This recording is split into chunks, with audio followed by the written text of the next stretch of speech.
Conversamos con el profesor doctor Pedro Álvarez de Miranda en el marco de haber sido nombrado nuevo académico de la RAE. Quisiéramos agradecer por el tiempo que nos dedica y, si le parece bien, empezar con una primera pregunta dirigida a quiénes fueron sus maestros y su escuela en los estudios de filología. Sí, muchas gracias. Agradezco muchísimo esta oportunidad de agradecer a mis compañeros de la Universidad Autónoma y en particular del Instituto Universitario La Corte de Europa, en fin, su cordialidad con motivo de mi elección para la academia. Yo soy fundamentalmente un filólogo y a lo largo de mi carrera he tenido siempre un doble interés por la lengua y por la literatura, ya desde la época de mis estudios. Y creo que en eso se nota la influencia de quienes fueron mis maestros. Fundamentalmente en la carrera lo fue don Rafael Lapesa, discípulo a su vez, como es bien sabido, de don Ramón Menéndez Pidal, y me siento bastante identificado con eso que se ha llamado el integralismo de la filología española, ¿no? Esa dedicación simultánea a los estudios lingüísticos y a los estudios literarios que hoy, la verdad, resulta difícil de mantener en un mundo cada vez más especializado, pero que a mí me sigue pareciendo fundamental. Y me ha interesado tanto la historia de la lengua como la historia de la literatura, la historia cultural. En el terreno específicamente lingüístico no puedo dejar de mencionar tampoco a otro maestro mío y miembro de la academia, que es don Manuel Seco.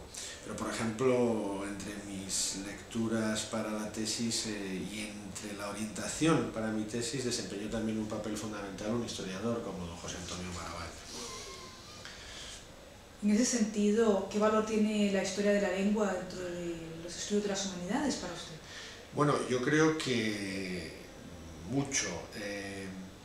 Actualmente su presencia en los planes de estudios de filología tal vez no sea toda la que merecería, pero la lengua es un reflejo de la evolución social. No tiene solo un interés por sí misma, sino también como vehículo de las ideas, ¿no? Precisamente Marabal fue uno de los historiadores que más hizo por subrayar cómo se acompasan, ¿no?, la historia de las mentalidades, la historia de las ideas políticas, sociales, económicas y la historia de la lengua. Sobre todo, claro, un sector de la historia de la lengua que es a mí el que más me interesa, que es el léxico. Evidentemente, la sintaxis histórica, por ejemplo, tiene menos repercusiones extralingüísticas que la historia del léxico, pero la interconexión entre historia del léxico e historia general me parece evidentísima y apasionante como tema de estudio. En ese sentido, ¿podría comentarnos cuál es la actividad investigadora que ha estado desarrollando durante todos estos años en la UAM y el Instituto Universitario de la Corte en Europa recientemente? Sí. Bien, como le decía, fundamentalmente mi campo de trabajo es la historia del léxico y también la historia de los diccionarios, es decir, la historia de la codificación del léxico en obras de consulta. No es lo mismo una cosa que otra, en realidad la que ocupa un lugar central dentro de la historia de la lengua es la historia del léxico, la historia de la lexicografía, es decir, de los diccionarios, es en cierto modo subsidiaria de ella.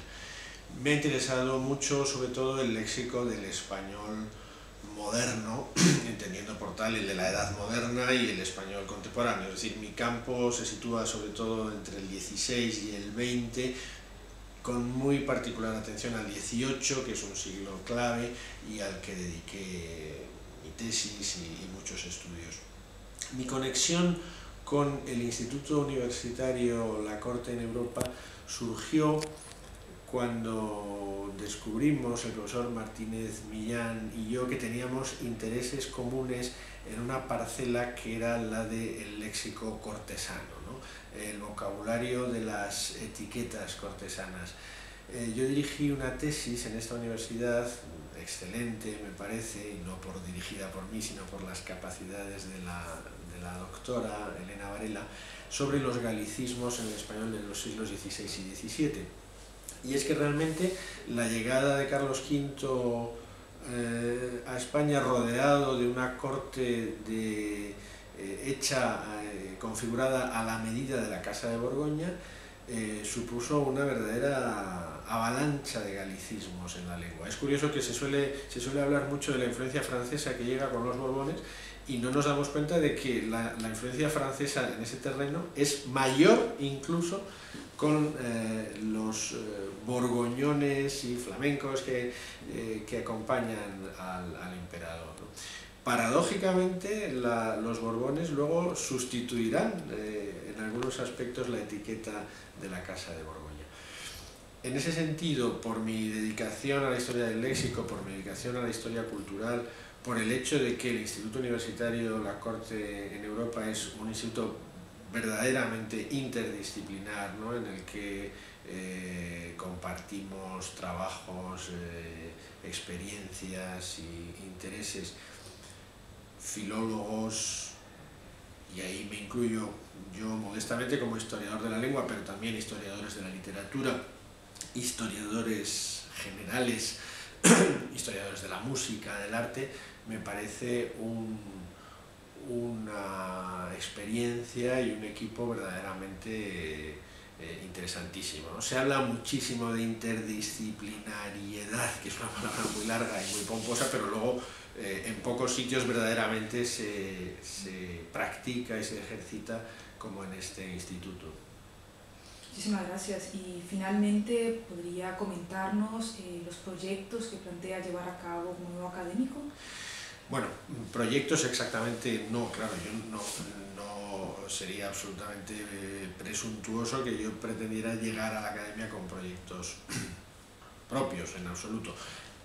Yo llego a la academia naturalmente para ponerme al servicio de lo que la academia determine. Conozco bastante bien la casa porque trabajé en ella durante 13 años, en lo que entonces se llamaba el Seminario de Lexicografía, y tenía como misión redactar un diccionario histórico de la lengua española.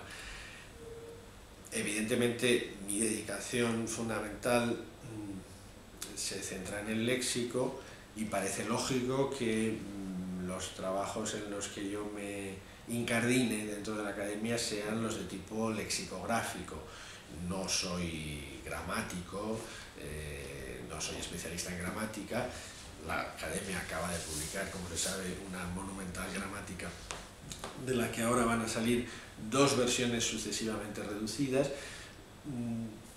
Tiene varios frentes la academia, desde luego uno muy importante es el lexicográfico, los diccionarios, los varios diccionarios de la academia, otro es el gramático, otro es el ortográfico, otro es la sección que en la academia se llama Español al Día, una sección de consultas lingüísticas.